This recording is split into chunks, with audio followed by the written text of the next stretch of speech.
Compendium on the Soul by Ibn Sina, translated by Edward Abbott van Dyck. Foreword. Ibn Sina, known in the West as Avicenna, remains one of the most prominent figures of the Islamic Golden Age, celebrated for his lasting contributions to philosophy, science, and medicine. His works, particularly the Canon of Medicine and his extensive writings on the nature of the soul and the universe, have profoundly influenced both Islamic and Western intellectual traditions. While some of his ideas sparked significant debate among Muslim scholars and theologians, especially his interpretations of metaphysical concepts, his thought continues to be a cornerstone of philosophical and scientific inquiry, embodying a bold synthesis of rationalism and spirituality. We are dedicated to fostering a rich intellectual environment by sharing the works of diverse and impactful thinkers. Our commitment lies in presenting ideas that inspire and deepen our collective understanding of the world and the human journey. Introduction. In the name of God, the merciful, the compassionate. May God bless our Lord Muhammad and his kinsfolk, and give them peace. O my God, facilitate this undertaking, and make it end in good, O thou bounteous being. Abu Ali, Ibn Sina, the chief elder, learned and erudite leader, the precise and accurate researcher, truth's plea against mankind, the physician of physicians, the philosopher of Islam, may the Most High God have mercy upon him, saith, the best of beginnings is that which is adorned with praise to the giver of strength for praising him, and for invoking blessing and peace upon our Lord Muhammad, his prophet and servant, and upon his good and pure offspring after him. And after this beginning, he saith further, had not custom given leave to the small and low to reach up to the great and high, it would be most difficult for them ever to tread those paths in going over which they need to lay hold of their upholding arm and seek the help of their superior strength, to attain to a position in their service and join themselves to their social circle, to pride themselves on having become connected with them and openly declare their reliance upon them. Nay, the very bond which joins the common man to the man of elite would be severed, and the reliance of the flock upon its shepherd would cease. The frail would no longer become powerful through the strength of the mighty, nor the lowborn rise through the protection and countenance of the highborn. The foolish would not be able to correct his folly and ignorance by intercourse with the prudent and wise, nor the wise draw nigh to the ignorant and foolish. And whereas I find that custom has trod along this high road and prescribed this usage, I avail myself of such a precedent and excuse to warrant my reaching up and aspiring to the prince. God give him long life, with an offering, an acceptable present. And I have given prevalence to the thought that my choice ought to fall upon an object which will at once be most acceptable to him, and best calculated to attain my aim of ingratiating myself into his favour, and this, after coming to the certain conclusion that the chief virtues are two, namely, 1. Love of wisdom as to the articles of faith, i.e., love of philosophy and theoretical principles, and 2. Choice of the most honest of deeds as to intention, i.e., the preference of pure purposes in practical life. And in this connection, I find the prince, God prolong his days, to have given to his intrinsically worthy character so much of the polish and lustre imparted by wisdom that he far outstrips his rivals among the princes, and overtops all such as are of his kind. And hence, I clearly perceive that of all presents, the one he will appreciate most is such as conduces to the most precious of the virtues, to wit wisdom. I had, however, so far profited from a careful perusal of the books of the learned as to find their researches into the spiritual faculties among the most abstruse and refractory against the minds grasping what they mean, and the most bewildering, obscure and misleading as to their results. And yet I have seen it reported about a number of wise men, philosophers, and pious saints that they agree in this dictum, motto, viz., whoso knoweth himself, knoweth his Lord.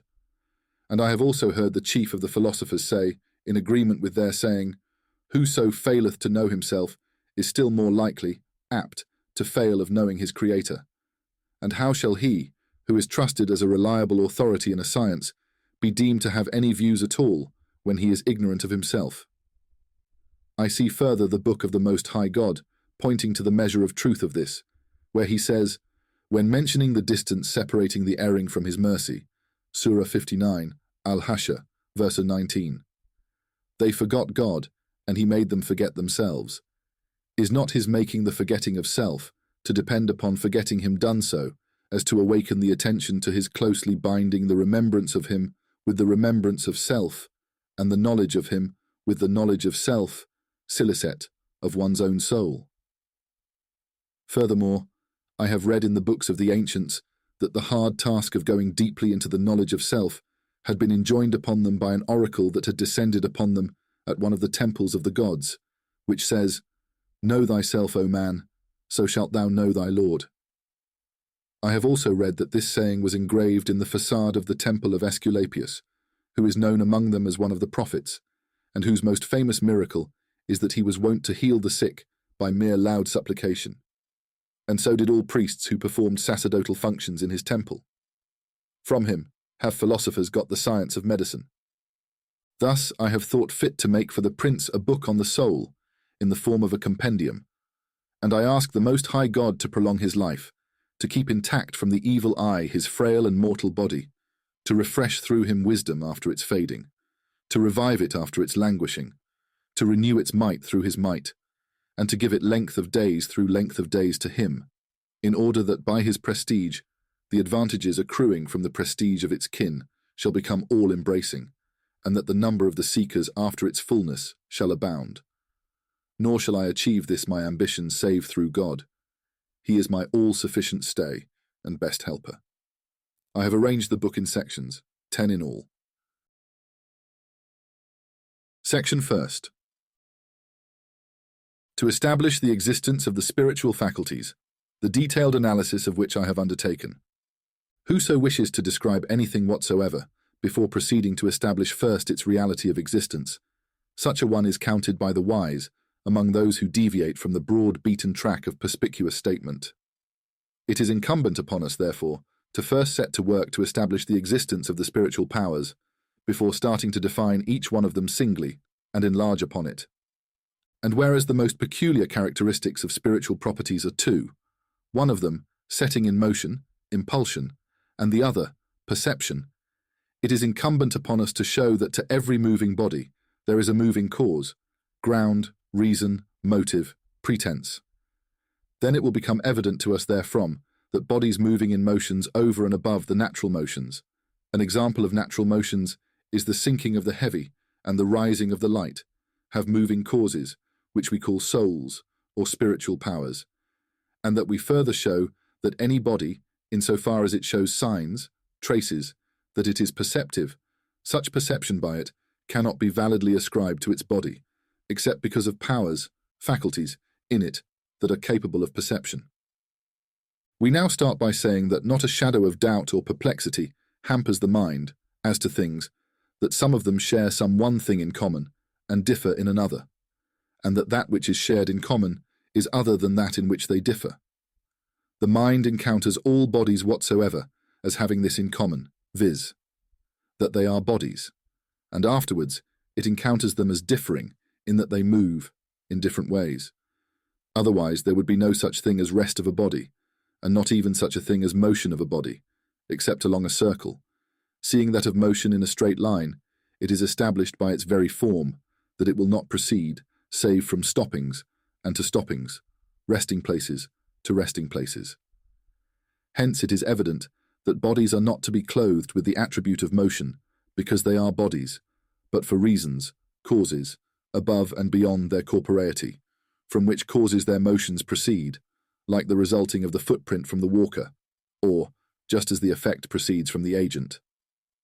So much having become clear to us, we say that we find, among bodies generated from the four elements, such as moves, not by constraint, in two kinds of motion, between which there is more or less difference. The one kind inherent in its element by reason of the supremacy over it of the power of one of its constituents, and thus decreeing its motion towards the position in space naturally appointed for it, as, for example, a man's moving by the nature of the preponderating heavy element in his body downwards. Nor will this kind of the motions of bodies be found to take place save in one direction, and with a constant tendency. The second kind of motion going against the decree of its element, which decree is either rest in the natural position as soon as it reaches that position, as, for example, a man's moving his body along its natural home which is the Earth's surface, or else a moving away from the natural position when already separated from it, like a flying bird's motion, with its heavy body high up through the sky. It has thus been made manifest to the reader that the two motions have two accounting causes, and that they are quite different one from the other. The one is called natural, and the second called soul, or spiritual faculty. Hence it is quite sound, as to motion, to affirm the existence of spiritual faculties. Whereas, in respect of perception, because that bodies exist with this in common, viz., that they are bodies, and with this in distinction, viz., that they are repeatedly perceptive, it is quite manifest by the first, preceding process of discrimination, that perception will not ever differ from bodies through difference of their substance, but by certain powers or faculties born within those bodies. It therefore becomes quite clear by this sort of exposition that spiritual faculties have an existence, and this is what we wish to demonstrate. Section 2. Of the division of the spiritual faculties and their classification into three main classes, and the definition of the soul in a general way. Subsection A.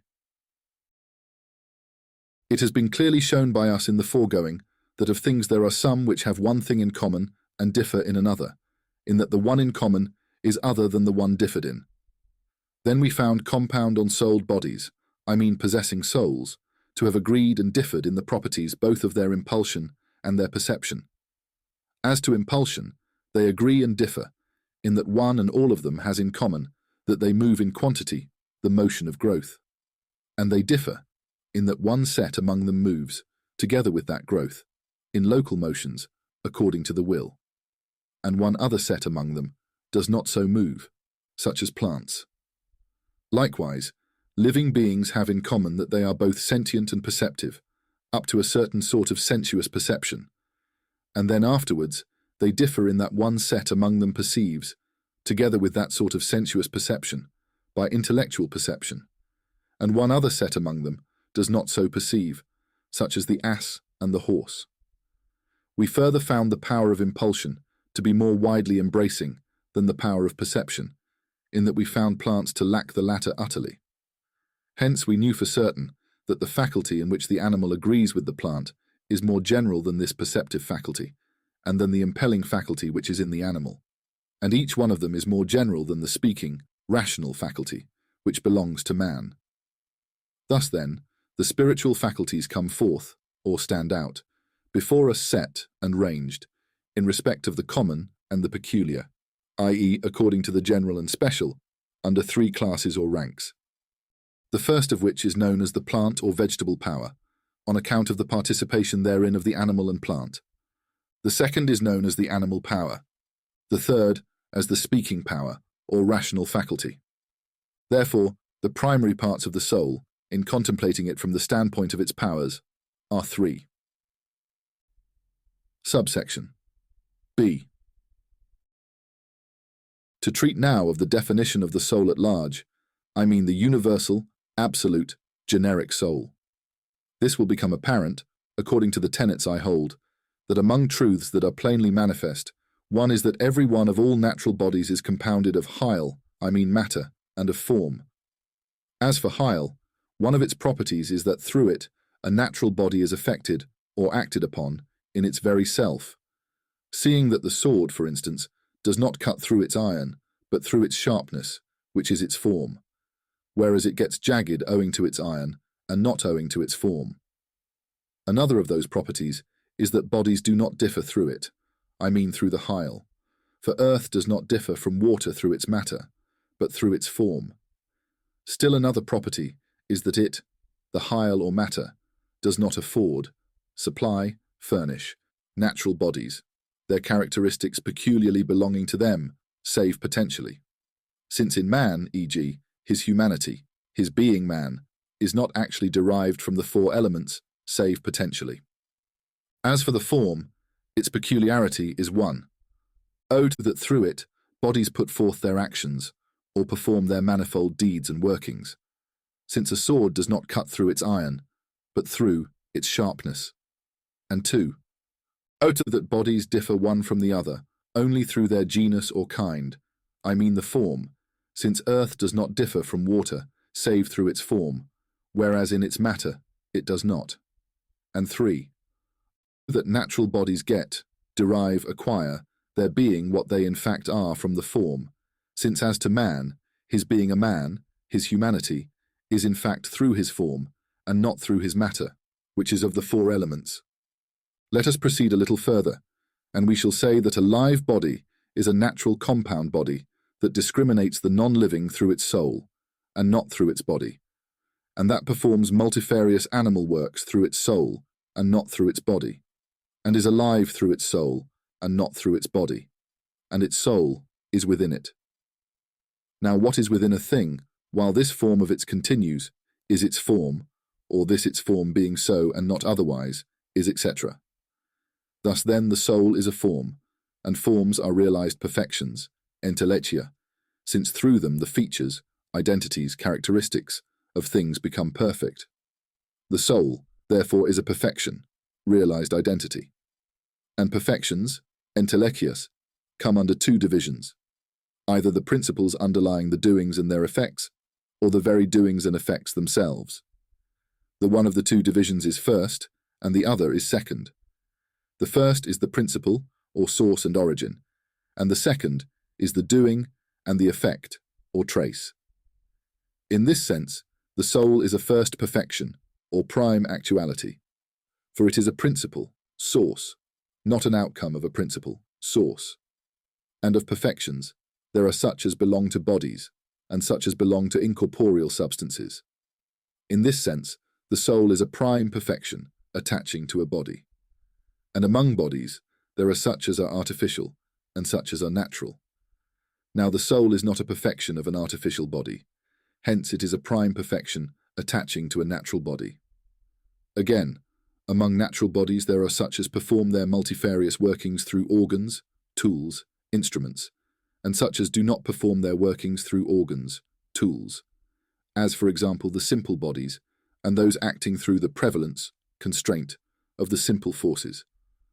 In other words, we may say, if we like, that among natural bodies there are those whose design is, among other things, that they produce of themselves, whose task or business is to perform animal acts voluntarily, of their own will, manifold animal actions. And there are those whose design is, among other things, not so to produce. Hence again, the soul is not a perfection attaching to the 2 last divisions in both the foregoing manners of statement. Therefore its full and finished definition is to say that it is a prime perfection, consummation, realization, attaching to an organic natural body, and, if we wish, to say further, a prime perfection attaching to a natural body having a life potentially, a first perfection belonging to a natural body, which body may have life. That is to say, a source of the manifold animal actions potentially. It is the source and origin of the deeds done by such beings as may be alive. Thus, then, we have divided, described, the generic soul, and defined it, which is what we had undertaken. Section 3rd. To establish that not one of the faculties of the soul originates out of a combination, blending, of the elements, but on the contrary, comes upon them from outside. All the various things that are, however composite they may be, and whatever form may have come about in the compound, will be a. Either inclining towards some one of the forms of the simples, or else will not be so. And if they be not so inclining, they will be b. Either resulting from an aggregate or mean of the forms of the simples, according to the degree of disproportion and deviation of the constituents from equality, or else c. They will not be assimilated to any one of the simples, but there will be made, generated, produced, a form exceeding the requirement of the forms of the simples, both in regard to the measure of its simplicity and in regard to the measure of its complexity. An example of the first division is the bitterish taste on compounding aloe, which is overpoweringly bitter, and honey, which is feebly sweet. An example of the second division is the colour grey, holding an equal relationship to both of the extremes, contrasts, blackness and whiteness, which results on compounding a white and a black opposite. An example of the third of the said divisions is the seal stamp, imprint, remaining in the clay, mortar, putty, which is composed of dry dust and liquid water on their being mixed up together. For it is known that the imprint remaining in the putty is not in pursuance to the requirement of the forms of the simples, neither whether they be considered in respect of the resultant compound, nor whether they be considered in respect of the simple constituents taken singly. To recapitulate, it is known that the first division, if it be produced, from simples whose forms are opposed, contrary, not through mechanical mixture, commingling, but through blending, alloy, amalgam, it is clear, I say, in such cases, that the overpowered contraries will no longer have an existence of their own, nor an existence of the effects peculiar to them, because of the impossibility of two contraries working together in one and the same carrier, medium. But the utmost effects they can exert will be to introduce a decrease in the strength of the overpowering constituent, and nothing more. And it is known that the second division, in what proportion soever it be found, imposes reciprocity and equality, both passive and active, that is to say, the manifold workings that the forms of the simples necessarily exert, and the corresponding effects that these forms suffer mutually one from the other, must of necessity be reciprocal, and in the ratio of their respective proportions and strengths. And lastly, it is known that the third division, if it comes about, will not have resulted from the intrinsic, very, self of the compound, since it in no way at all belongs to it, neither in consideration of its simple nor of its composite form. Hence it is gained, got, acquired, from without. It is now necessary, since we have prefixed these premises, that we go deeper into our pursuit, so we say, that the soul has only come forth for us, through the foregoing contemplations, in compound bodies, whose forms are opposed, and in none others, nor will its manifestation in them be devoid, divested, of one of the three divisions. But it is not of the first division, else it is heat or coldness, dryness or moisture, dampness, in any of which soever a decrease has more or less come about. And how shall any one of these powers be fit to put forth from itself multifarious psychical deeds, given the fact of the decrease, defect, occasioned in the very composition, and given also what it would have expended in that decrease out of its strength? Nay, how shall any one of these powers cause motion, save towards one direction alone? And wherefore has it become necessary to effect mutual exclusion, displacement, among psychical movements, so that their mutual exclusion, displacement, shall engender a dullness or weariness, since in the effect, influence, of one identical thing, there does not arise exclusion, nor is it of the second division, since the existence of the second division is an impossibility, and this because the elements, however much they may be compounded, under proportionate equality of the powers, this necessitates in them the stoppage, cessation, of all the effects attaching to each one of the two, and thus, if the compound were left alone, abandoned to itself, it would never have to move, neither upwards, else the heat is the overpowerer, and the cold is the one overpowered, nor downwards, else the cold is the overpowerer, and the heat is the one overpowered. Nay, nor even would it remain at rest in one of the four spots of space, wherein dwell all the four elements, else nature which attracts towards itself is the overpowerer therein, whereas it has been asserted that all of them are equal both to overpower and to be overpowered, and this is a contradiction. Therefore this body, such a body, is neither still nor moving, whereas every body which is surrounded by another body is either still or moving, and this too is a contradiction. And what leads to contradiction is itself a contradiction. So then our assertion that the elements may possibly be compounded under equality of the powers is a contradiction, and hence its opposite, to wit our saying that such is impossible, is true, reduction ad absurdum. Wherefore, the coming forth of the soul, i.e. its combination with body, occurs only after the method of the third division, and it has been already said that what is after the method of the third division is gained from outside. The soul then is got from without, which is what we wish to show. Section 4th. Specification of the vegetable, plant, powers, and mention of the need there is for each one of them. Souled bodies, I mean having souls, if considered from the side of their vegetable powers, are found to have in common the getting of nourishment, and to differ in growth and generation, reproduction of offspring. Since, among nourishment-taking beings, there are such as do not grow, For example, a living individual that has reached full growth and the period of standstill, or that has declined therefrom through withering. Yet every growing thing gets nourishment. Again, among nutriment-taking beings, there are such as do not propagate, as seeds that are not yet harvest ripe, and an animal that has not yet reached puberty. Nevertheless, every propagating thing has inevitably passed through a preceding stage of nutrition, nor will the stage of propagating ever be deprived of nutrition.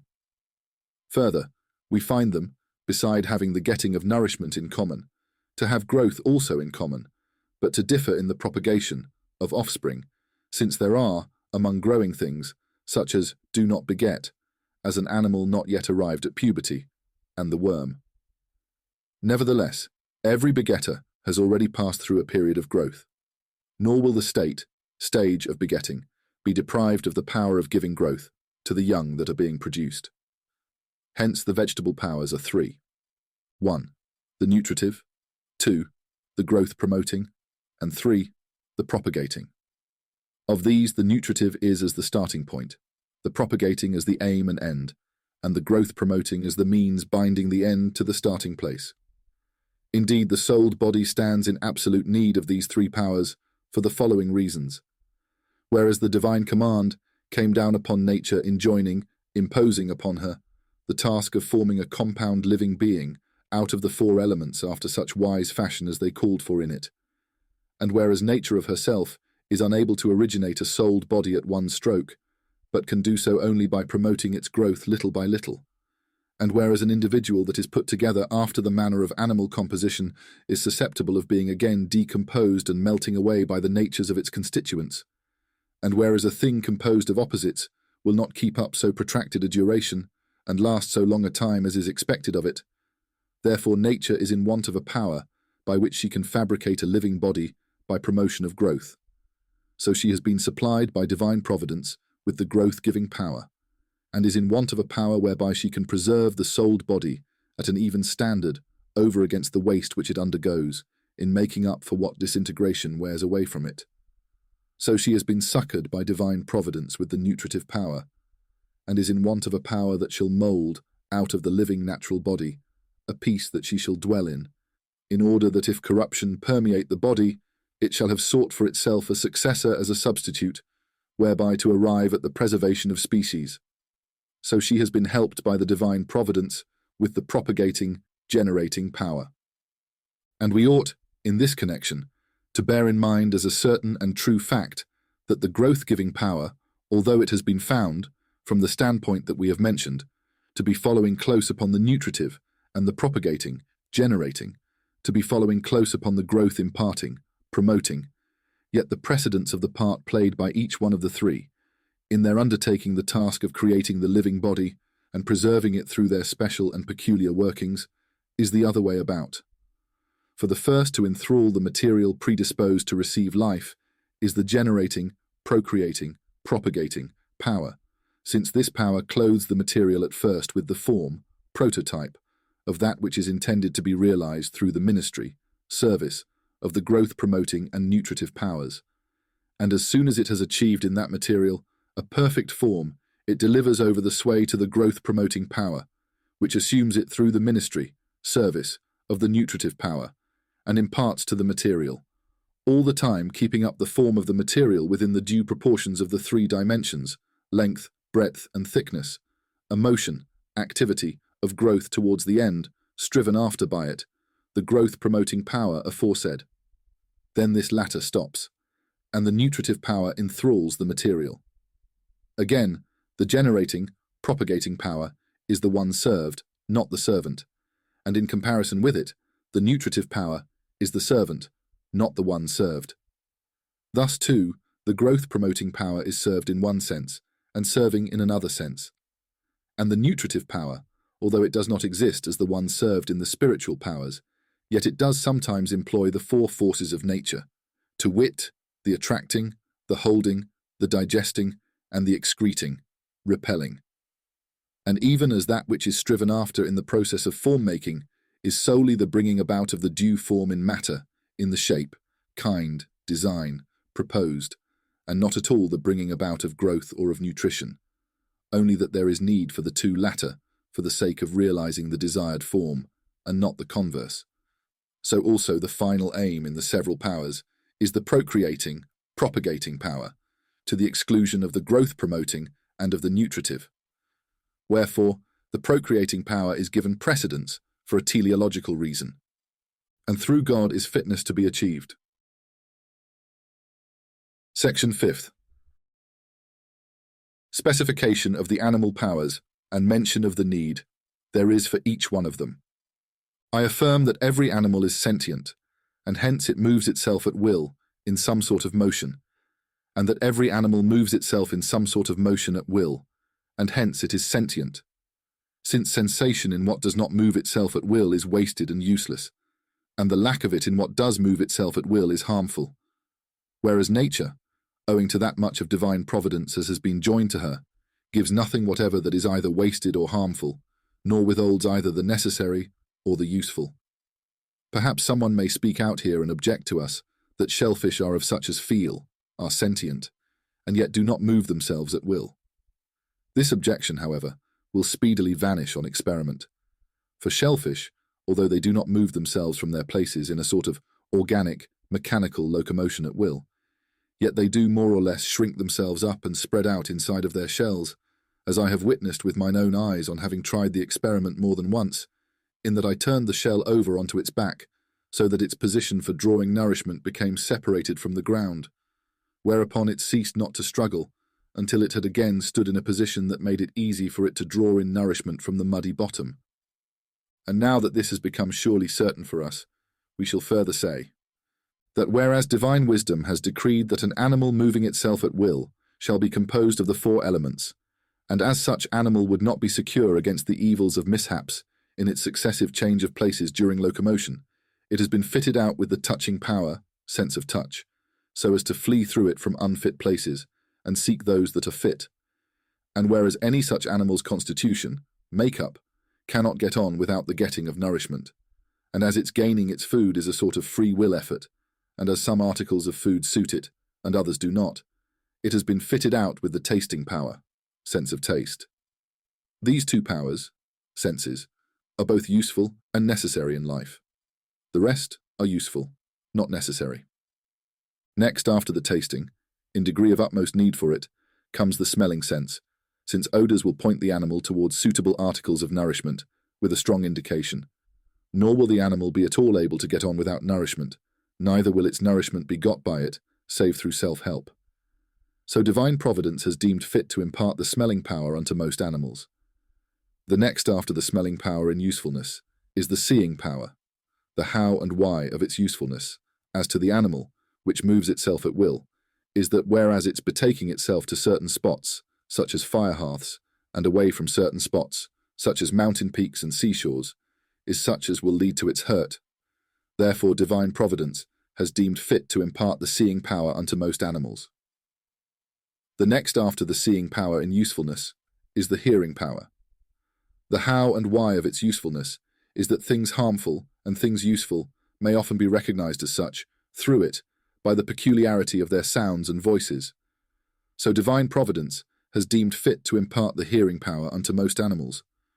Moreover, the use made of this power by the rational, speaking species of the animal genus almost surpasses the three, is of all three nearly the highest. This, then, is an outline of the how and why of the uses of the five outward, external senses.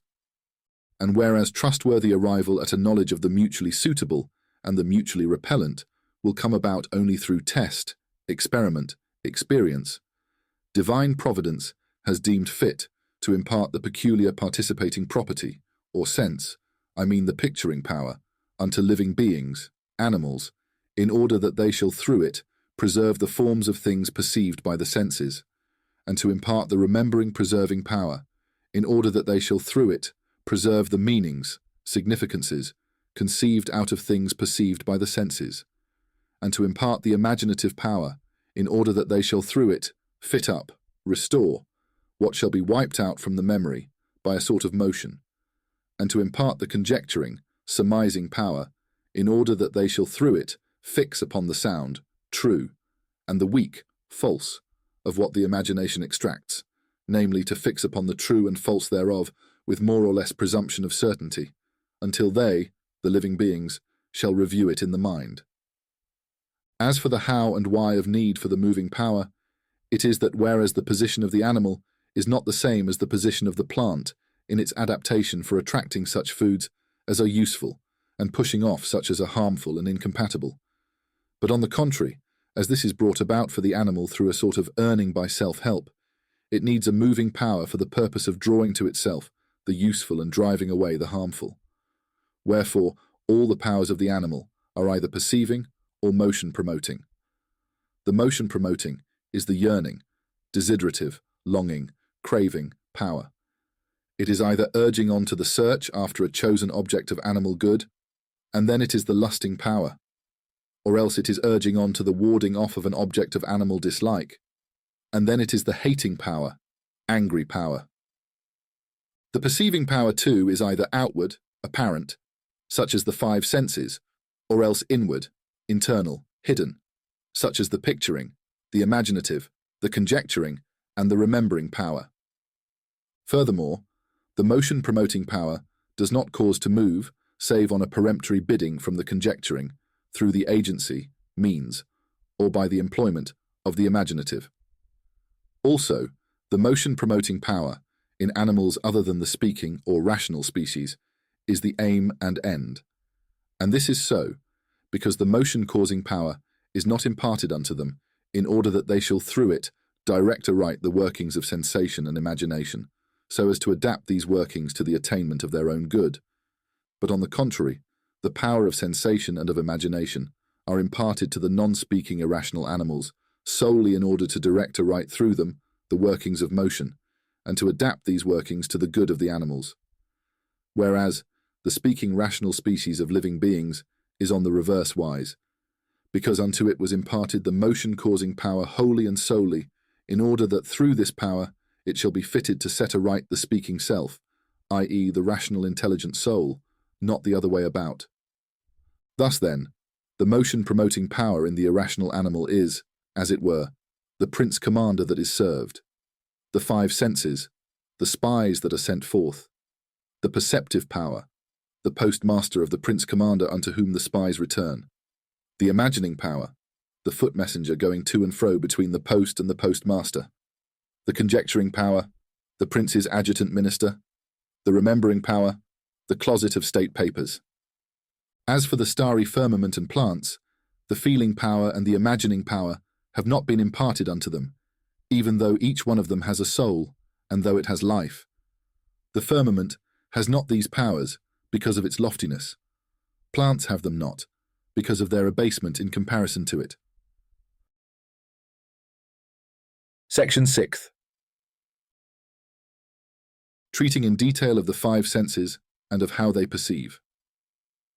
As to the seeing power, philosophers have differed on the question of how they perceive.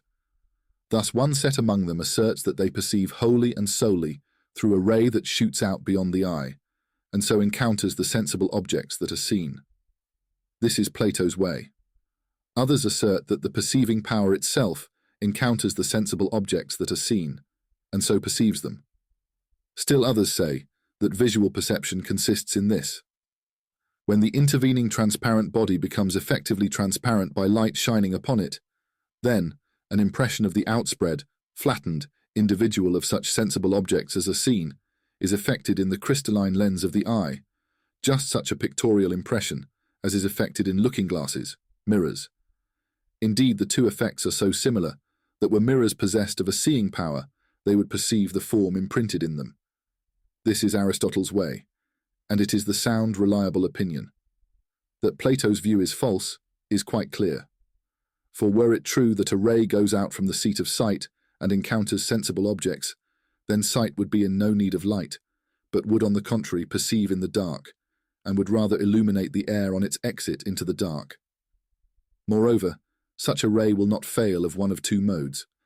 Either it will subsist throughout the eye only, in which case Plato's opinion that it goes forth from the eye is wrong, or else it will subsist throughout a body other than the material of which the eye is composed, for it must inevitably have a vehicle to carry it, seeing that a ray is an accidental quality or mode, and furthermore, seeing that that body which is other than the eye will not fail, in its turn, of being either, firstly, sent out from the eye, in which case it will follow as a matter of course that the eye will not see all that is beneath the clear blue of the sky, since one body will not penetrate throughout the whole of another body, unless forsooth it moves the latter away and occupies its place.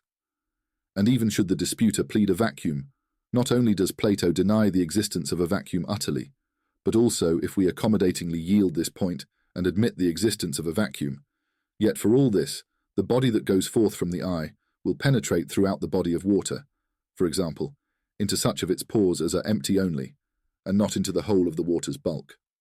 So that even according to this opinion, it will necessarily so be that the eye will see only some places of all that is under water. Or else, secondly, that body which is other than the eye will not fail of being an intervening body intermediate between the seer and the seen, in which case the light which comes forth from the eye will subsist through it. Nevertheless, this opinion too is unsound, for the reason that everything whatsoever is, in proximity to its source, so much the stronger, and in this respect light has not its equal. Whence it follows as regards the object seen that, however closely and nearly it approaches to the eye, our perception will then be stronger. And thus, if we do away with the intermediary body, the eye will still perceive the object felt by its sense of sight, and thus the intermediary, which is the vehicle and carrier of light, is no longer needed, save accidentally, by chance.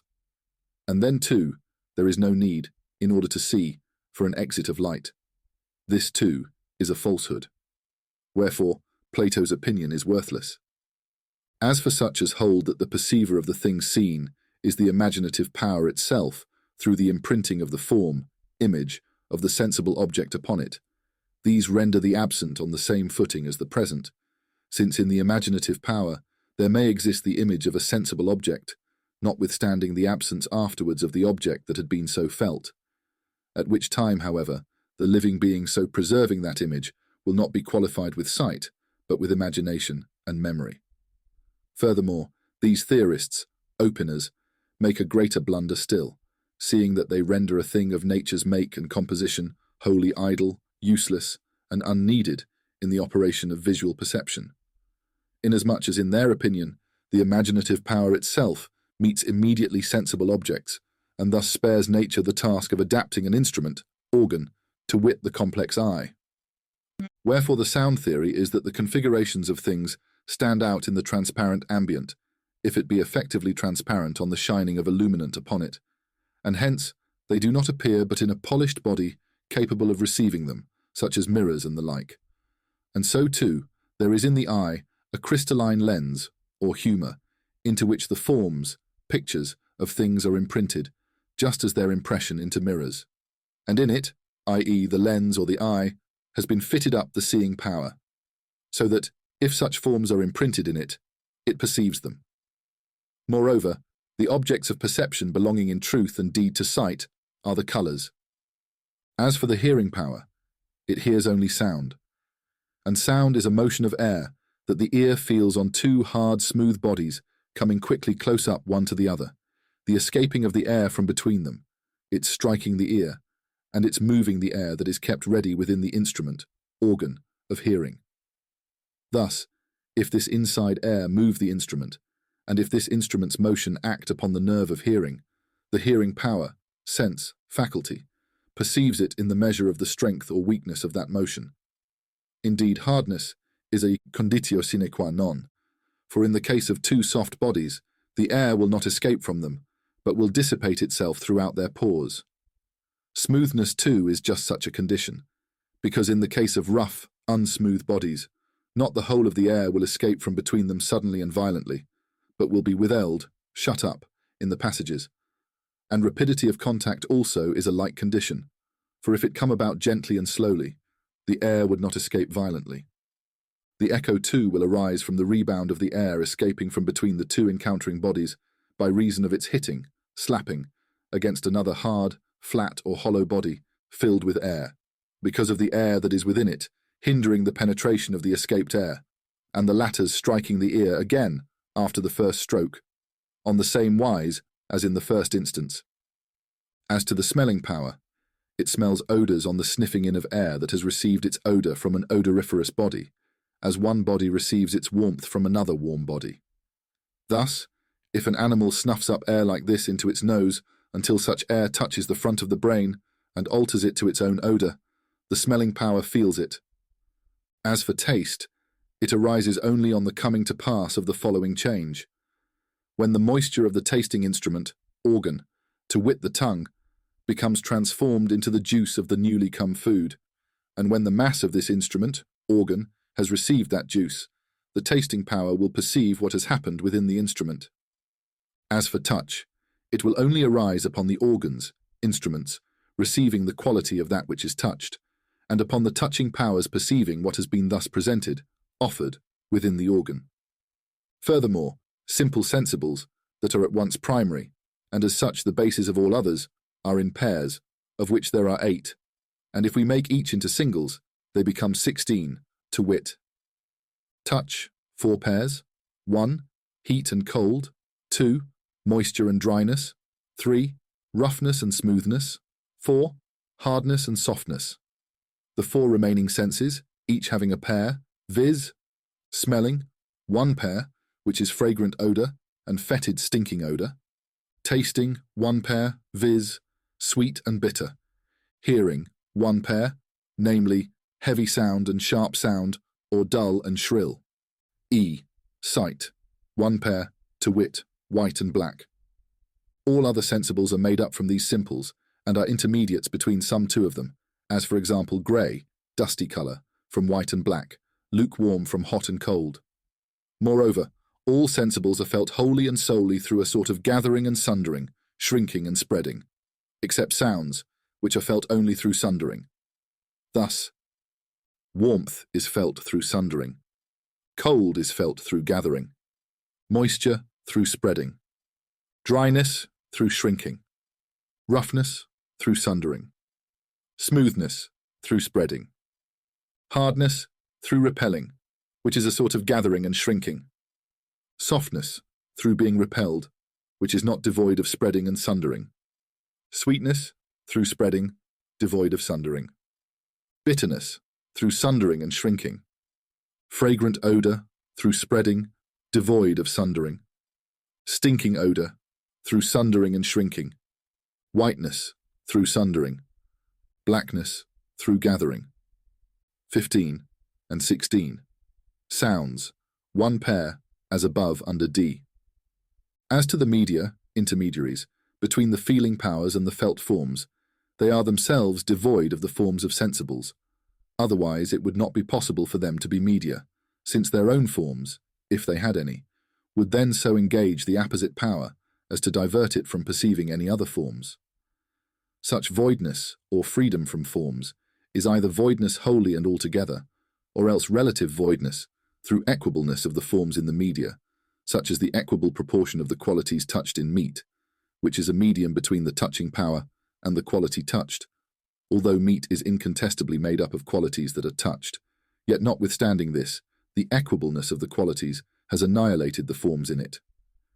Examples of the first division, absolute voidness and freedom from form, are the freedom of air, of water, and of what resembles them among the various media of sight, from colour; the freedom of air and of water, both which are the 2 mediums of smelling, from odour; the freedom of water, which is the medium of tasting, from flavour; and the steadiness of the air, which is the medium of hearing, and its freedom from motion. Further, each of these powers, to wit the 5 senses, if actually functionating, perceives only through coming into relation with the object felt, nay rather, it only perceives at first so much as has been traced in it of the form of the object felt. Thus, the eye only perceives that form which has imprinted itself in it of the object felt. So also the remainder of the powers, or senses.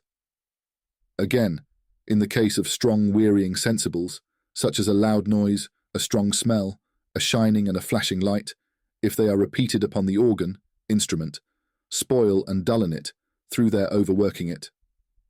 Again, each one of the 5 senses perceives, through the means of its own rightful perception, and besides the same, 5 other things, to wit: 1. shape, 2, number, 3, size, 4, motion, 5, rest, quiet. That sight, touch, and taste perceive them is evident.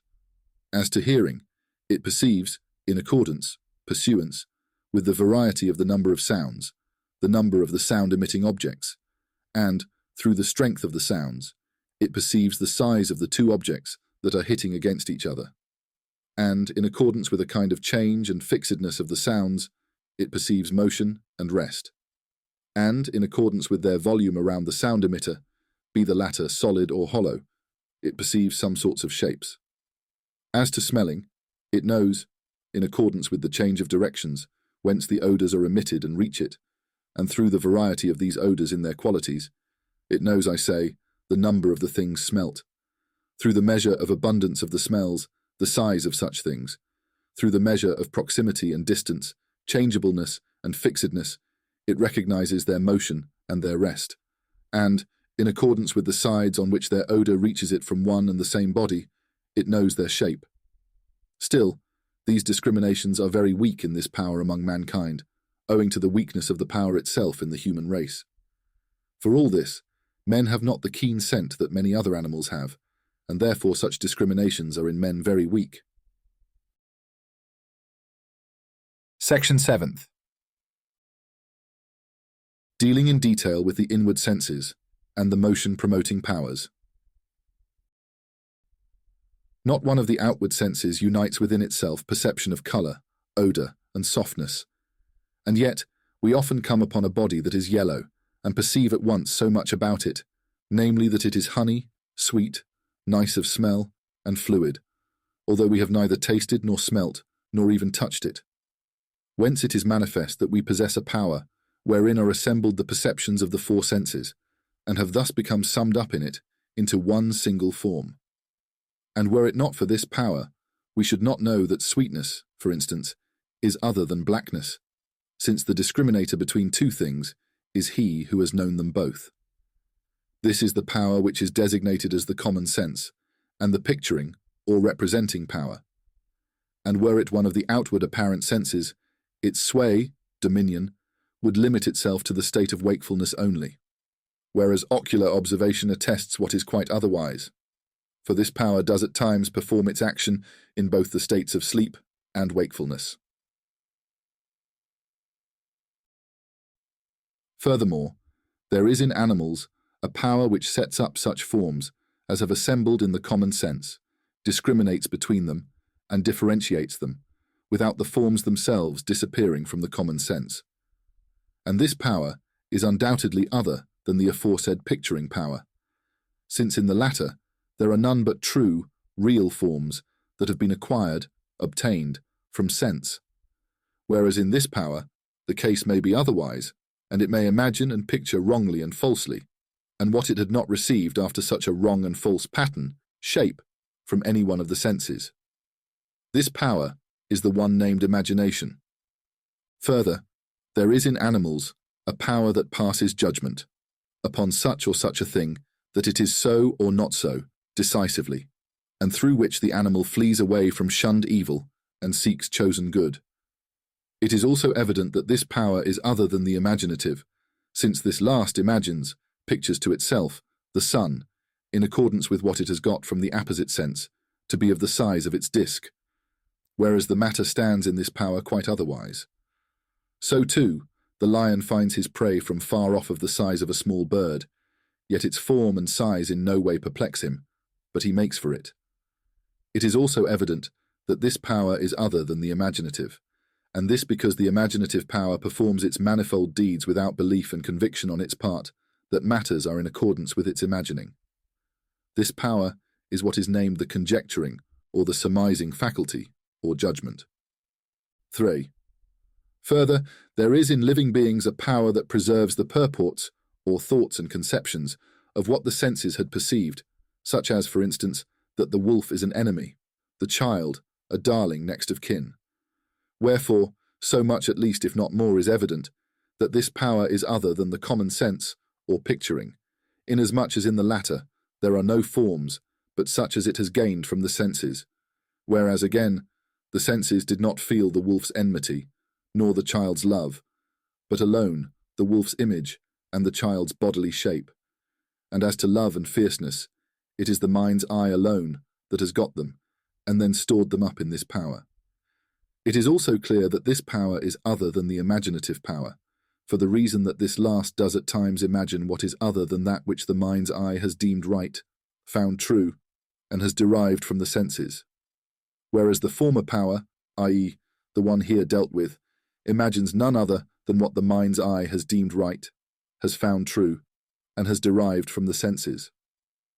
This power is also other than the conjecturing, surmising power, for the reason that this last does not preserve what some other has deemed to be true, but it of its own self deems to be true, whilst the power here treated of does not itself pass judgment of truth or falsehood, but only preserves what another has deemed to be true. This power is called memory, the preserving or keeping faculty. Again, the imaginative power is called by this name, imagination, if the conjecturing or surmising power alone use it, and if the speaking, rational power use it, it is called the thinking, cogitative power. The heart is the source, spring, of all these powers, faculties, in Aristotle's opinion. Yet the sway over them is in different organs, instruments. Thus, the sway over the outward, apparent senses is in their known organs, whereas the sway over the picturing, representing common sense power, is in the anterior hollow, ventricle, of the brain. The sway over the imaginative, in the middle hollow thereof. The sway over the remembering, in the posterior hollow thereof. And the sway over the conjecturing, throughout all the brain, but above all in the compartment of the imaginative within the brain, or throughout the whole of the brain, but more especially alongside of the imaginative thereof. And insofar as these hollows, ventricles, suffer harm and hurt, so will the manifold workings of these powers suffer also. For were they, the powers, standing independently, that is to say subsisting in themselves, and efficient independently, that is to say putting forth their workings of themselves, they would not need, for their proper and peculiar actions, any sort of instrument or organ. In this wise one recognizes that these powers do not subsist in themselves, but that the undying power is the speaking, reasoning, soul, as we shall hereafter set forth.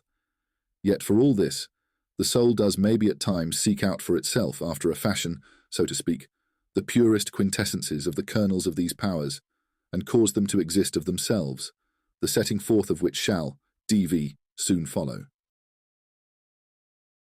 Section 8. A sketch of the human soul from the starting point, whence it sets out until the end point, whither it reaches its perfection. No doubt that the speaking, rational species of the genus animal is distinguished from the non-speaking, irrational species by a power through which it is enabled to imagine things rational, which power is called the speaking, rational soul, and the custom has obtained of calling it the hylic mind, that is to say the potential mind, thus likening it to the hyle, which is potential matter. Moreover, this power is found in the whole human species, and it possesses in itself at the outset none of the mentally grasped forms, but these arise within it after two sorts of processes. The first is through a divine guidance, without effort of study, and without profiting from the senses, as for example the mentally grasped self-evident axioms, like our conviction that the whole is greater than the part, and that two contradictories, contrasts, do not come together at one time in one and the same thing, so that sane-minded adults share equally in the acquisition of such forms. The second sort of process is through earning the mental thought or truth by reasoning process, and by array of proof and demonstration, such as the conception of logical truths, like genera, species, differentia, and properties, simple terms, and terms compounded in the various modes of compositions, of several ideas into one composite term, justly moded syllogisms both valid and false, propositions which if moded into syllogisms lead to necessary demonstrated results, or to argumentative probable results, or to equally balanced rhetorical results, or to primary, axiomatical, sophistical results, or to impossible poetical results, and such mentally grasped forms as the recognition of the certainty of natural realities, like hyle, primitive matter, and form, privation, non-existence, and nature, place and time, rest and motion, bulky bodies of the sky firmament and bulky elemental bodies, absolute universal being and absolute nothingness, generation absolute and corruption absolute, origin of things generated that are within the sky, that are within the deepest depths of minds, and that are on the earth's crust, amongst which last named are plant and animal, the true conception, man, and the truth of the soul's conception of its own self. And still further such mentally grasped forms as the conception of ideas mathematical, amongst which are number, pure geometry, stellar geometry, harmonical or musical geometry, optical geometry. And again, further still, such ideas as the conception of divine affairs, like the knowledge of the principles of the absolute self-existent, insofar as he exists per se, and of the principles consequently adhering to him, such as potentiality, power and efficiency, first cause and accounting cause, essence and accidents, genus and species, incompatibility and homogeneity, agreement and disagreement, unity and multiplicity. And still further, the fixing of the principles of the speculative, theoretical sciences, amongst which are the mathematical, the natural, and the logical, all which cannot be attained save through this latter science. And still further, such as proving the first creator and the first created, the universal, generic soul, and how the creation came about, the relative position of mind towards creation, and the relative position of soul towards mind, the relative position of Heil towards nature, and of forms towards the soul, the relative position of the skies, orbs, planets, and all existing things towards Heil and towards form, and why and wherefore they differ so widely as they do as to forwards and backwards. Greek, proteron kai hysteron, proteron ke usteron, of development, and the knowledge of the divine government, universal nature, primal providence, prophetic inspiration, the divine Holy Spirit, sublime angels, attaining to the certainty of the Creator's being beyond all partnership and similitude, i.e. recognizing the truth that polytheism and anthropomorphism are to be rejected, and attaining to the knowledge of what rewards await the righteous and what punishments impend the wicked, of the delight and the pain overtaking souls after their abandoning the bodies.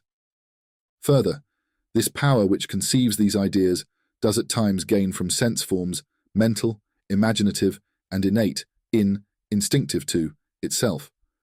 And in such a case, it does this in that it lays before itself the forms that are in the conceiving power and in the remembering, preserving power, by employing the imaginative and the conjecturing power, and then contemplates them, and finds them to have participated in some forms and to have differed in some other forms, and finds some amongst the forms that are in these powers to be essential and others to be accidental. And as to their participation in forms, it is like the participation of the form Richard and an ass in the conceiver's mind, in the idea of life, and the differing of the two in the idea of speaking, rational, and non-speaking, brute. As to the essential form, it is e.g. like the life that is in them both. As for the accidental, it is e.g. like their blackness and whiteness. So that if we find the two aforesaid on this wise, i.e. as stated, the mind makes each one of these essential and accidental, participated and peculiar forms, one universal mental form singly and alone, and thus through this working over process, it gets at mental genera, species, differentia, properties, accidents.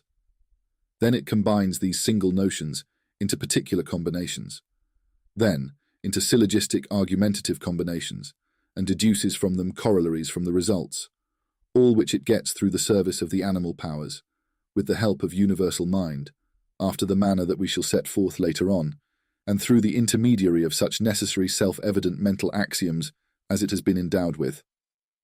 Moreover, this power, although it derives help from the sensuous power when getting out single mental forms from the sensuous forms, yet it does not need the sensuous power for conceiving these ideas, notions, within itself, and for setting up syllogisms out of them, neither when affirming nor when conceiving the two dicta of abstraction and generalization, as we shall afterwards explain.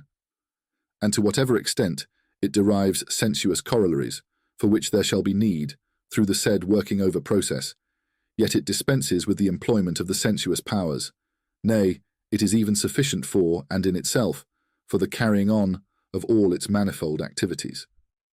And just as the sensuous powers perceive solely and wholly through an assimilation of that which is felt, so also do the mental powers perceive solely through and wholly through an assimilation of the mentally grasped. And this assimilation is the abstraction of the form from matter and the adhering to it. Only that the feeling power does not get the sensuous form through willed motion and voluntary action on its part, but through the arrival of the very thing felt unto it, either by chance or through the intermediary of the motion-promoting power, and laying bare of the forms unto it, abstraction, through the help of the media that connect the forms with it. Whereas, in the case of the mental power, reason understanding, this process is otherwise, for by and through itself it at times does itself perform the abstraction, laying bare, of the form from matter, as often as it wills, and then clings unto it. And for this reason, it is said that the sentient power is more or less passive in its conception, or that the feeling power is after a fashion acted upon when it conceives, and that the mental, understanding power is active. Nay, rather it is said for this reason, that the sentient power cannot do without instruments, organs, and has in itself no efficiency. And how is it possible to apply such a statement, proposition, to the mental, understanding power? The mind, understanding reason, is in fact and deed wholly and solely nothing else than the forms of mentally grasped things, if these be arrayed in the very mind potentially, and through it they are brought out to effective action. And hence it is said that the mind is in fact and deed at once, both understanding and understood. Amongst the properties of the understanding power is this, that it unifies the many and multiplies the one through analysis and synthesis. As to multiplication, it is such as the analysis of one man into essence, body, nourishment-getting, animal, speaking, rational. As to unification of the many, it is such as the composition, synthesis, of this one man out of essence, body, animal, speaking, rational, into one notion, which is mankind, human being. Moreover, the mind, although it applies its activity within a duration of time in arranging syllogisms, through using reflection, yet the result itself, which this reflection obtains, and which is the fruit of thought and the end sought after, is not dependent upon time, nor is it obtained save at an instant. Nay, more than this, the mind itself is wholly above and beyond all time. And the reasoning, speaking soul, if it engages itself upon the sciences, its activity is called mind or intellect, and it is accordingly called speculative or theoretical mind, which I have already described. And if it engages itself upon overcoming blameworthy powers, that entice unto wrongdoing through their excess, unto folly through their abandonment, unto impetuosity through their agitation, unto cowardice through their indifference or lukewarmness, or unto wickedness through their excitement, or unto degeneration through their smouldering, and leads them over into the paths of wisdom, endurance, chastity. In short, unto righteousness, then its activity is called ruling or governing, and it is accordingly called practical mind or reason. Again, the reasoning, speaking power, is sometimes so fitted out in a few persons, through vigils, and conjunction with the universal mind, as to be quite independent of taking refuge unto syllogistic argument and reflection, but rather is sufficiently stored with inspiration and revelation to render it wholly absolved from such ordinary means as mental ratiocination. This peculiar property of the reasoning mind is called hallowedness, or sanctity, and it is accordingly called Holy Ghost. Unto such a favoured rank and degree none shall attain save prophets and apostles, upon whom be peace and blessing. Section 9th. In which the proofs of the essentiality of the soul and of its independence of body in its structure are set forth in pursuance of the method of logicians. Subsection A.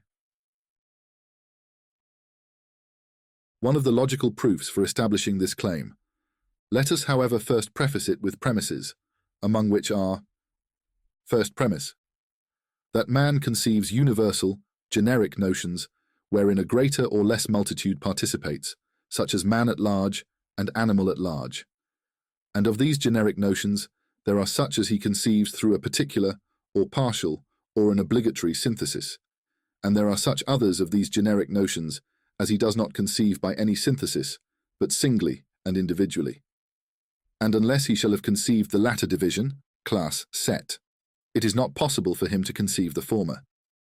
Further, he conceives each one of these generic universal notions only under one the form, wholly stripped, abstracted, from all relationship to its concrete sensuous particulars, since the particulars of each one of the generic notions are potentially endless in variety and number, and no one of the particulars has any right of priority over another particular in respect of that one form of the generic notion. Second premise, that a form, whatsoever body it detaches, reduces, and adorns, and in general whatsoever individual of divisible things it so takes hold of, it clothes the same and exactly fits the same in every one of its parts. And whatsoever clothes and exactly fits a divisible thing in all its parts is itself divisible, and hence every form that has clothed and exactly fitted any body whatsoever is itself divisible.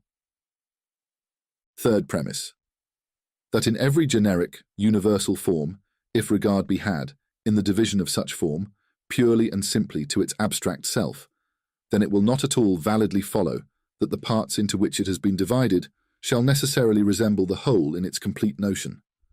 Otherwise it must follow that the generic form, whose division has been made in respect of its abstract self, has not been itself divided, but that it has been divided into its constituents, whether these be its various species or its numerous individuals, whereas multiplicity of species or of individuals does not necessarily entail division in the abstract generic notion itself. But it has been laid down as a fact that such division has actually taken place, which is a contradiction. Hence our assertion that the parts of the generic form do not resemble it in its full and complete notion is a true dictum. Fourth premise, that in the mental form, if regard be had to its division, it will not validly follow that its parts are denuded, stripped, of the totality of its notion. This is so because, if we admit such total denudation, and assert that these parts are utterly aloof from the complete conception of the generic whole, then the form will arise in such parts only upon their assembling together, so that they are in fact things devoid of that form which will arise in them on their being set together, which is a quality of the parts of materia capax or passive matter, which occupies space. Greek, dektikon, dektikon. Note, the recipient is the acted upon, and it is called matter, and also place. And hence the division has not been effected in the generic form, but in its objective concrete materials. But it has been asserted that the division has come to pass in it. This too is a contradiction. Therefore our assertion, it will not validly follow that its parts are stripped of the totality of its notion, is a true statement.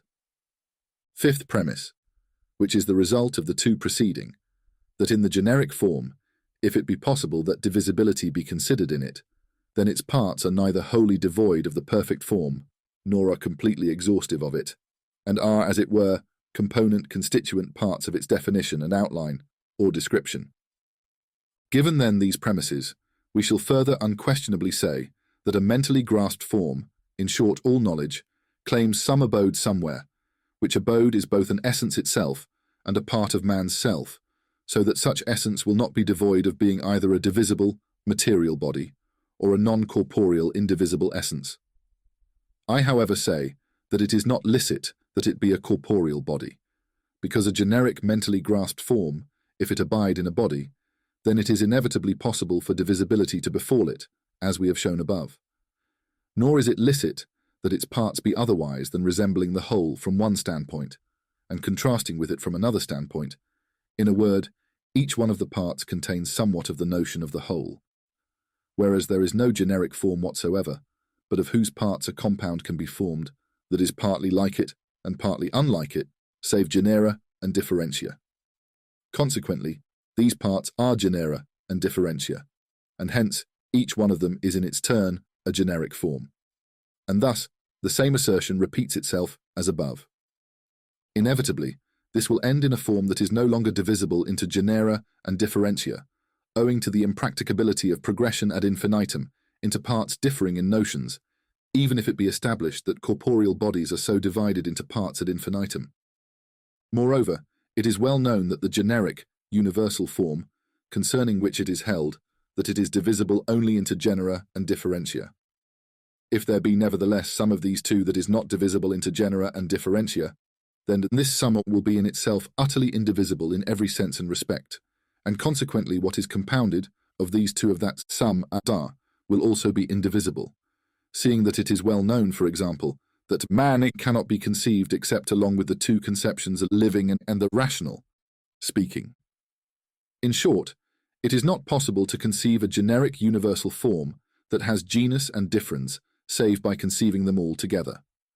Therefore, the form which we have described as having taken up its abode in the body has not taken up its abode therein, which is a contradiction, and therefore the diametrically contrary to it is true, namely, our assertion that a generic, universal mental form does not abide in any corporeal body whatsoever, and consequently, the essence in which a generic mental form abides is a spiritual essence, not qualified with the qualities of bodies, which is what we call the rational speaking soul.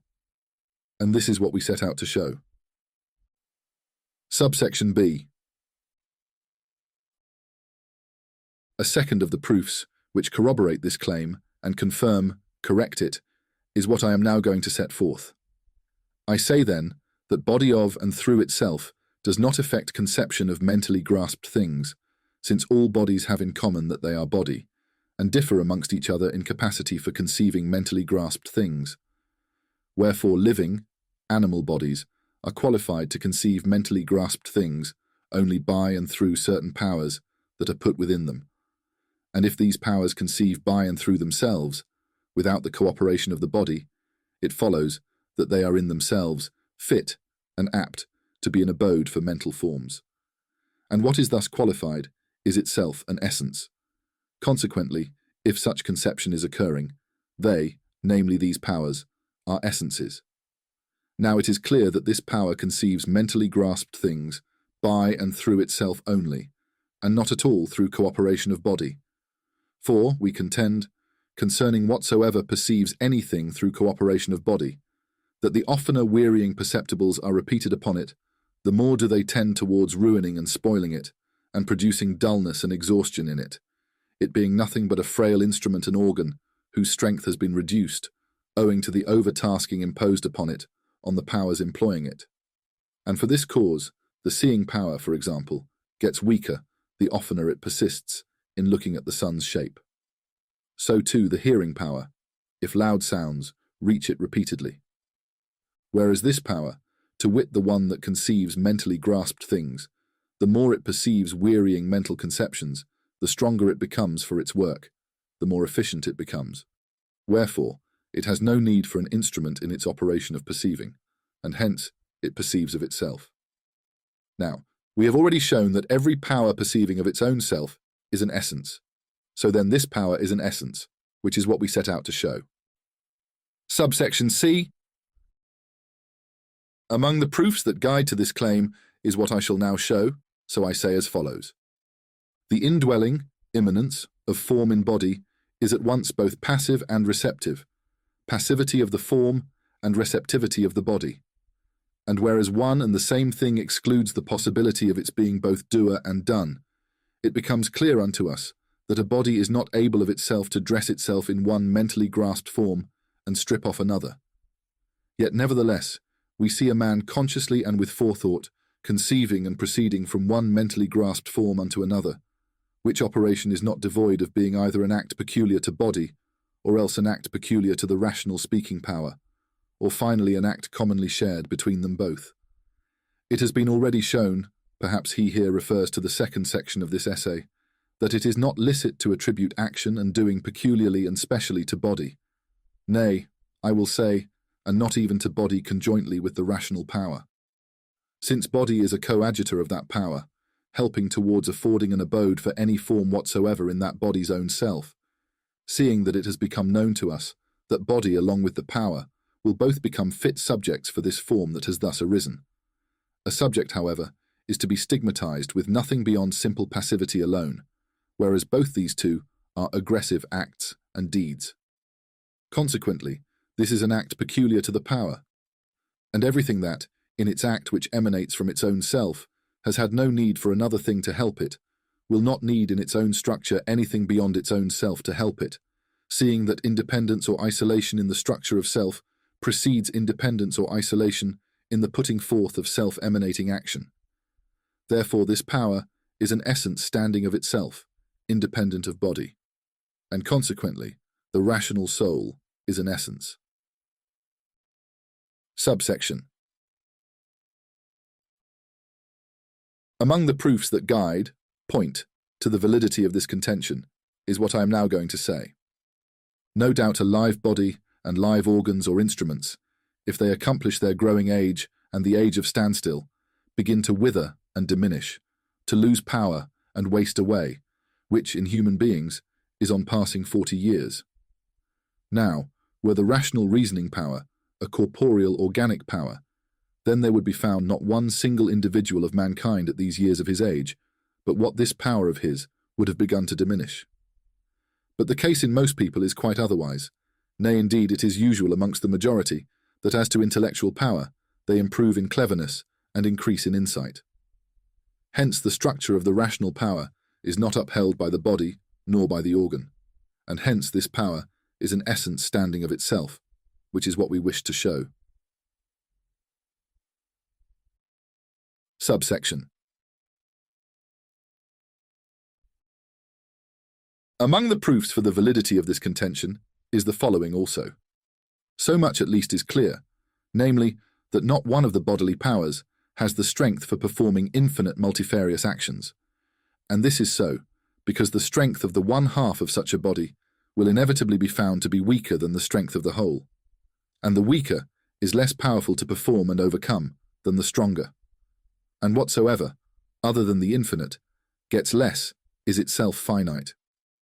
Hence the strength of each one of the two halves is finite. Hence too their sum is finite, since that the sum of two finites is itself finite, whereas it has been contended that it is infinite, which is a contradiction. Hence the sound view is that the powers of bodies are not powerful enough to perform infinite manifold deeds. The rational power, however, is powerful enough to perform many infinite deeds, seeing that forms geometrical, arithmetical, and philosophical, which the rational power has to perform among other of its acts, are infinite. Therefore the rational power is not standing by and through the body, and hence therefore it stands of itself, and is an essence of itself. Further, so much at least is clear that the corruption of one of two conjoined essences does not entail and enjoin the corruption of the other, wherefore the death of the body does not render obligatory the death of the soul, which is what we wanted to show. Section 10th. To establish that there is a mental essence distinct from bodies, which stands towards human souls in the stead of light towards sight, and in the stead of a source or fountain, and to establish that souls, if they leave the bodies, unite therewith. As to the mental essence, we find it in infants devoid of every mental form. Then, later on in life, we find in it self-evident, axiomatic, mentally grasped notions, without effort of learning and without reflection, so that the arising of them within it will not fail of being either through sense and experience, or else through divine outpouring reaching to it. But it is not licit to hold that the arising of such primary mental form will be through experience, seeing that experience does not afford and supply a necessary and inevitable judgment, since experience does not go so far as to believe or disbelieve definitively the existence of something different to the judgment drawn from what it has perceived. Indeed, experience, although it shows us that every animal we perceive moves on chewing the lower jaw, yet it does not supply us with a convincing judgment that such is the case with every animal. For were this true, it would not be licit for the crocodile to exist, which moves his upper jaw on chewing. Therefore, not every judgment we have arrived at, as to things, through our sensuous perception, is applicable to and holds good of all that we have perceived or have not perceived of such things. But it may so be that what we have not perceived differ from what we have perceived. Whereas our conception that a whole is greater than a part is not formed, because we have sensuously felt every part and every whole that are so related, seeing that even such an experience will not guarantee to us that there will be no whole and no part differently related. Likewise, the dictum concerning the impossibility of two opposites, contrasts, coming together in one and the same thing, and that things which are equal to one and the same thing are equal to one another. And likewise the dictum concerning our holding proofs to be true if they be valid, for the belief in and conviction of their validity does not become valid by and through learning and effort of study.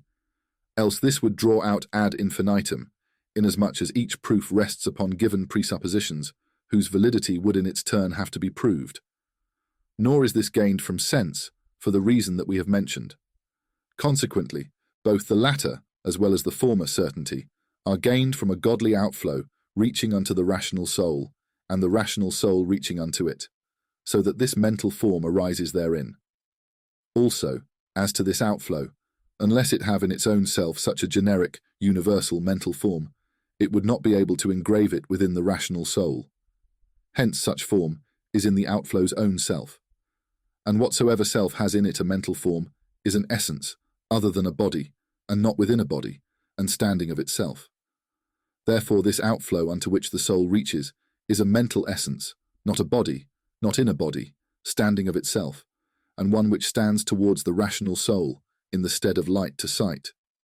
Yet, however, with this difference, namely that light supplies unto sight the power of perceiving only, and not the perceived form, whereas this essence supplies, exclusively by and through its soul and single self, unto the rational power, the power of perceiving, and brings about therein the perceived forms also, as we have set forth above. Now, if the rational soul's conceiving rational forms be a source of completion and perfection for it, and be effected and brought about on reaching unto this essence, and if worldly earthly labours, such as its thought, its sorrows and joy, its longings, hamper the power, and withhold it from reaching thereunto, so that it will not reach thereunto, save only through abandoning these powers and getting rid of them, there being nothing to stop it from continued, reaching save the living body, then consequently, if it quit the body, it will not cease to be reaching unto its perfecter and attached to him. Again, what reaches unto its perfecter and attaches itself to him is safe against corruption, all the more so if even during disconnection from him it has not undergone corruption. Wherefore, the soul after death shall ever remain and continue unwavering and undying and attached to this noble essence, which is called generic universal mind, and in the language of the lawgivers, the divine knowledge. As to the other powers, such as the animal and the vegetable, whereas every one of them performs its proper peculiar action only by and through the live body, and in no other way, consequently, they will never quit live bodies, but will die with their death, seeing that everything which is, and yet has no action, is idle and useless. Yet nevertheless, the rational soul does gain, by its connection with them, from them their choicest and purest lie and wash, and leaves for death the husks. And were it not so, the rational soul would not use them in consciousness. Wherefore the rational soul shall surely depart, migrate, travel, taking along the kernels of the other powers after death ensues. We have thus made a clear statement concerning souls, and got at which souls are everlasting, and which of them will not be fitted out and armed with everlastingness. It still remains for us, in connection with this research, to show how a soul exists within live bodies, and the aim and end for which it is found within the same, and what measure will be bestowed upon it in the hereafter, of eternal delight and perpetual punishment, and of temporary punishment that ceases after a duration of time that shall ensue upon the decease of the live body, and to treat of the notion that is designated by the lawgivers as intercession, mediation, and of the quality, attribute, of the 4 angels and the throne-bearers. Were it not, however, that the custom prevails to isolate such research from the research whose path we have been treading, out of high esteem and reverence for it, and to make the latter research proceed in order of treatment the former, to the end of levelling the road and paving it solidly, I would, have followed up these 10 sections with a full and complete treatment of the subject dealt with in them. Notwithstanding all this, were it not for fear of wearying by prolixity, I would have disregarded the demands of custom herein. Thus then, whatever it may please the Prince, God prolong his highness, to command as to treating singly of such notions, I shall put forth, in humble compliance and obedience, my utmost effort, God Almighty willing, and may wisdom never cease to revive through him after fainting, to flourish after withering, so that its sway may be renewed through his sway, and through his days its days may come back again, and that through his prestige the prestige of its devotees be exalted, and the seekers after its favour abound, so God Almighty will.